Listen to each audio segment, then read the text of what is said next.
Okay, here I'm going to show you a really neat concept that not everybody knows about. I didn't discover this until I was about 30, 35 years old, maybe, something like that. It took me a long time before I learned of this. But here's what we're going to do. We're going to give the cards a mix, and I'm going to have two spectators. So I'm going to have spectator number one shuffle some cards, and spectator number two, they're going to also shuffle some cards. They're going to mix these cards up.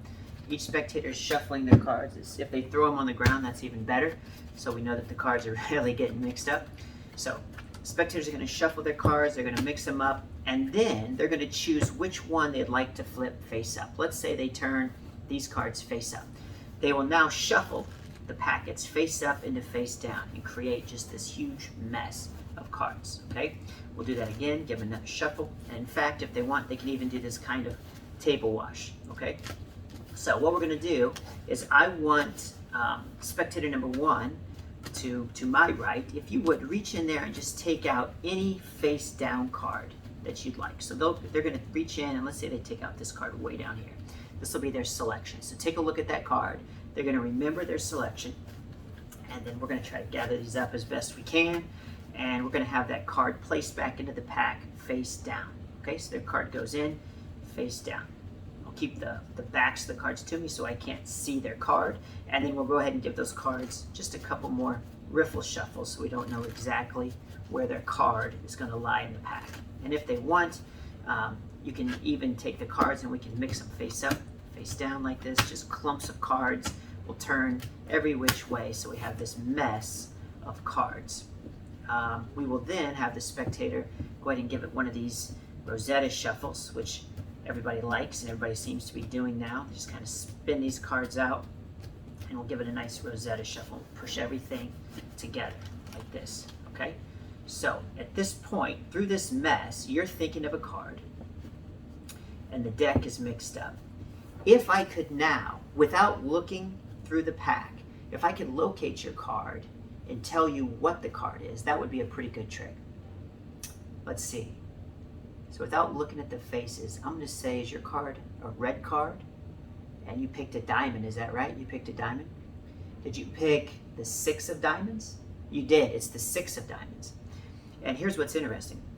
If I x-ray the cards, even though we've shuffled these cards and mixed them up, face up and face down, I think I can tell you that there's exactly, let's see, there's 23 face down cards. Let's take a look. We've got, there's a face down, that's 1, 2, 3, there's 4, 5, 6, 7, 8, 9, 10, 11, 12, 13, 14, 15, 16, 17, 18, 19, 20, there's 21, 22, and that's 23 face down cards exactly. This is a trick. The original inspiration for this trick was Ryan Schlutz's trick called Sensational, and also there's an effect called Unmemorized Deck by Marcelo and Sueya. That's fantastic. There's a couple of bits that they do in their routines that I use when I do this particular effect. What I'm showing you now are things that I can teach you in a tutorial format. I'm not going to show you that other stuff. I don't want to tip it because it's not mine to give away. But this concept here is really old. It's been in books for hundreds of years. And so basically the way this effect worked was I separated the deck into two packets. One packet happens to be, here's the six of diamonds, by the way. One packet are what we call the rounds, the rounded cards, and then the other packet is what we call the flats. So we've got rounds and we've got flats. And basically the round cards, like this six of diamonds, it's called a round because if you look at the six, it's got a rounded top to it on the six. The same is true with the queen. It's got the curved on the Q. The Q has a curve. Same with the two. On the two, it has the curve at the top. And then the 10 on the 0, it's rounded, it's curved. Every single card, even a 9, is curved. And so there's 24 of these cards in a deck. There's 24 cards. So when the spectator picked the six of diamonds, and it was placed into, I had it placed into my flat cards, it really sticks out like a sore thumb. It's really easy. If I'm looking at all these flats, Like a 5 is a flat because it's got the flat top on the 5. The jack is flat, it's not round. The top of the J is flat. And then some of them are pointy, like the ace has a point to it. It's not flat, but it's pointy, so it's not a rounded card, okay? And if I'm looking at all of these flats and I see a round in there, it's very easy for me to locate the card they selected. So the way it worked, I gave one spectator the flats and one spectator got the rounds. So it doesn't matter what order these cards are in, they can shuffle these cards up as much as they want.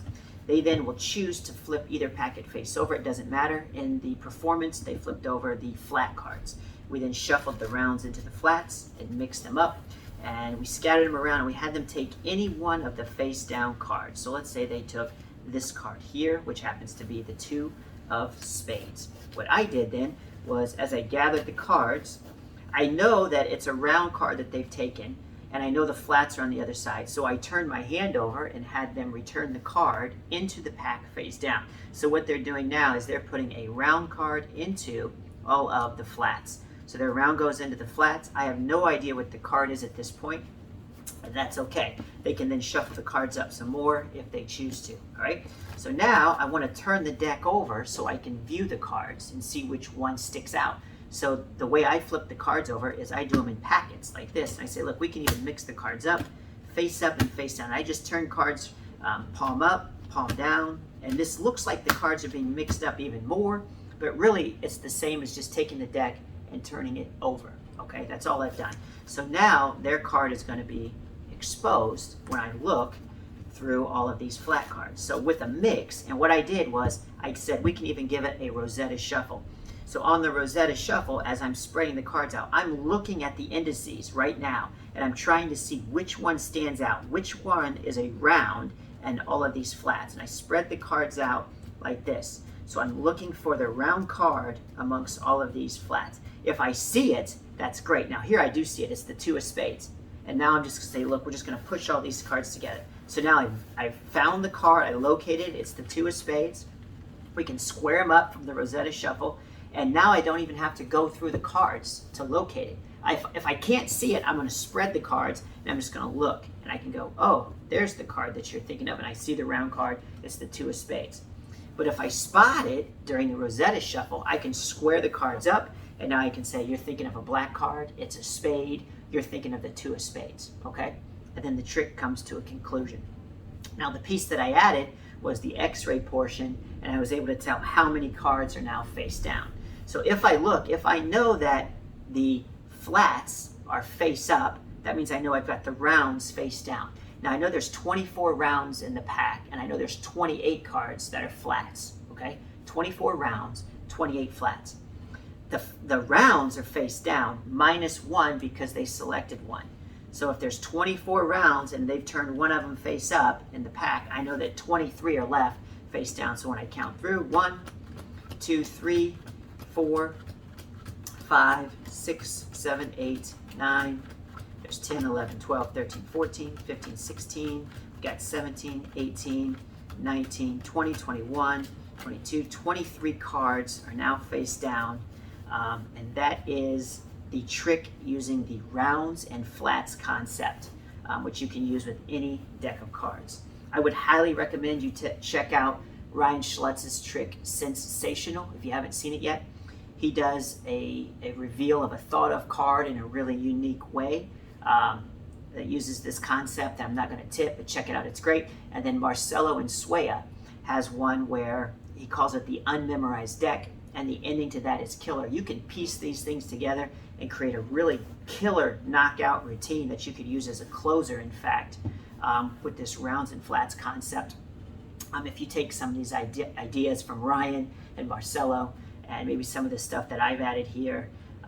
The face down thing, that was an idea I got from Harry Lorraine's trick called Ultra Location Prediction, except Harry actually counts the cards, and here you don't have to count them, you just know because you know there were 24 rounds and there's 28 flats. So I hope there's something there that you guys can take and use. Sorry the video was so long, but I think it's good stuff. So until next time, take care guys.